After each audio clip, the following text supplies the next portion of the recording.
புதுக்கோட்டை அரசு மருத்துவக் கல்லூரியில் நோயாளிகள் யாரும் இல்லாத அறையில் திடீர் தீ விபத்து ஏற்பட்டது.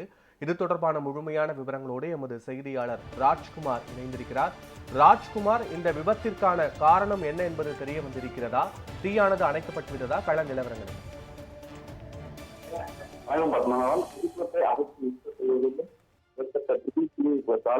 பரபரப்பு ஏற்பட்டது. அதிர்ஷ்டவசமாக அந்த வார்டில் நோயாளிகள் யாரும் இல்லாததால் தீப்பிடித்ததால் அசம்பாவிதம் ஏற்படவில்லை. புதுக்கோட்டை அரசு மருத்துவக் கல்லூரி மருத்துவமனையில் இன்று அதிகாலை 4:30 மணி அளவில் HTU என்று அழைக்கப்படும் உயர் சார்பு பிரிவு அறை 20 படுக்கைகள் உடன் செயல்பட்டு வருகிறது. கடந்த 2 தினங்களாக அங்கு எந்த நோயாளியும் சிகிச்சையில் இல்லை என்று கூறப்படுகிறது. இந்த நிலையில் இன்று அதிகாலை 4:30 மணி அளவில் அந்த அறையில் திடீரென்று தீ விபத்து ஏற்பட்டு புகைமூட்டமாக காட்சியளித்தது. இதனைத் தொடர்ந்து புகையினால் அவதிப்பட்ட அடுத்த பிரிவு நோயாளிகள் அலறி அடித்துக் கொண்டு வெளியே வந்தனர்.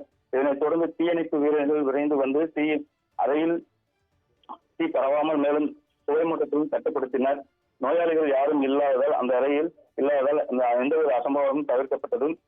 நோயாளிகள் யாரும் இல்லாத அறையில் வெண்டிலேட்டர் ஆன் செய்தவரை இருந்ததால் வெண்டிலேட்டரில் இருந்து தீ விபத்து ஏற்பட்டதாக காவல்துறையில் முதல்கட்ட விசாரணையில் தெரிய வந்துள்ளது. மேலும் இந்த வெண்டிலேட்டரை ஆன் செய்வது யார் என்றும், ஒருவேளை நோயாளிகள் இருந்தபோது ஆஃப் செய்து அதனை பிரிந்து தொடர்ந்து பராமரிக்காமல் ஊழியர்கள் சென்று விட்டனர் என்பது குறித்தும் விசாரணை மேற்கொண்டு வருகின்றனர். பத்மநாபன். காட்சிகளோடு விவரங்களை பதிவு செய்தமைக்கு நன்றி ராஜ்குமார்.